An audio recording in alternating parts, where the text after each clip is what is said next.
Nous sommes en guerre. Il ne suffit pas de dire guerre civilisation, de la culture, etc. Tout ça n'a aucun intérêt en réalité. Que ce soit subversion, culture, tout ça sont problèmes sémantiques agités par des intellectuels qui n'ont rien d'autre à faire.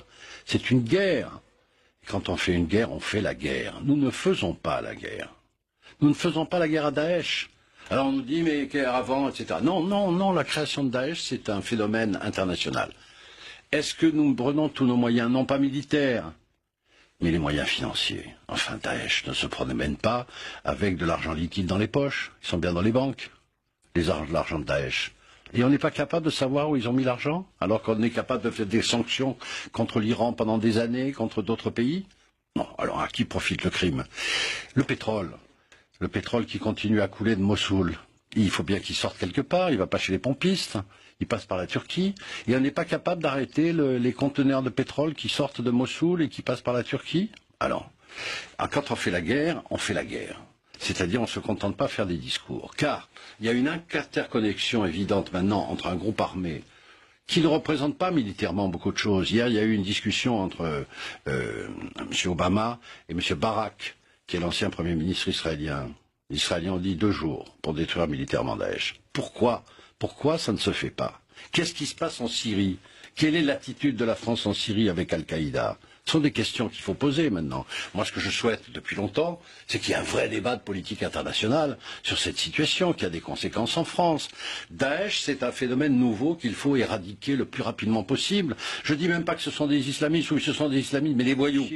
Comment peut-on expliquer qu'on ait donné l'autorisation à quelqu'un qui est fiché comme salafiste de rentrer dans un Céveso 2 sans qu'on puisse examiner avant qu'il ait été salafiste? On donne l'autorisation à quelqu'un de pouvoir rentrer dans une usine qui est pleine de bonbonnes de gaz, qui peut risquer un attentat. La coordination n'est pas faite. Aujourd'hui, mettez-vous derrière le gouvernement et aidez le gouvernement à défendre les Français comme il le fait actuellement. Il ne le défend pas, je suis désolé. Il le défend très bien et avec beaucoup plus de fermeté et d'efficacité que tous ceux que vous avez soutenus. Mais vous savez que Daesh existe depuis 3 ans et que c'est pas la peine de nous bassiner avec Sarkozy. Depuis combien de temps? Al-Qaïda que vous soutenez en Syrie, vous soutenez en Syrie de ce que vous dites. Mais je le dis, vous vous rendez compte de ce que vous dites. Vous soutenez Al-Qaïda en Syrie. Mais vous êtes fou. Mais vous êtes fou. Écoutez, d'abord je vous permets pas d'insulter. Non mais vous ne pouvez pas dire. Je suis tout à fait. Vous ne pouvez pas dire que la France soutient Al-Qaïda. Merci d'expliquer vos propos. Merci de justifier ces propos assez étonnants. Voilà, non, ils ne sont pas étonnants, je vais vous expliquer. Inacceptable, monsieur. La France soutient les rebelles syriens qui sont soi-disant des rebelles démocrates. Des rebelles syriens démocrates en Syrie contre M. Assad. C'était au début de l'insurrection. Qui a récupéré les rebelles syriens démocrates? Al-Nosra. Qu'est-ce que c'est qu'Al-Nosra? Vous savez bien. Al-Nosra, c'est pas Al-Qaïda?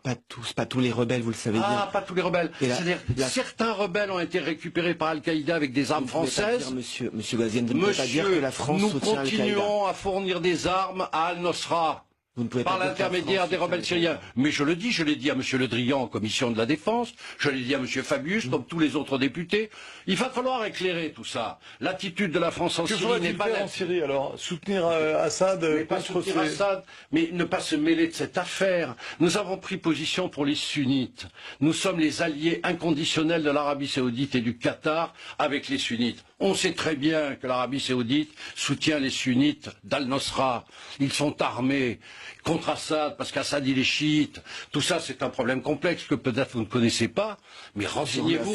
Mais non, mais merci de vos commentaires. Vous m'avez fait tête fou, alors je peux vous traiter d'incompétent. Je retire si vous voulez bien, mais je vous répète que vous ne pouvez pas dire cela, et vous devriez, dans un contexte de terrorisme, je dis nettement que je veux la vérité sur ce qui se passe en Syrie. Il n'y a pas d'unité nationale possible dans ces sujets-là, dans toute cette région et sur tous les combats. Les mots, c'est fini, les circonvolutions de communication, c'est terminé. Maintenant, il faut l'action.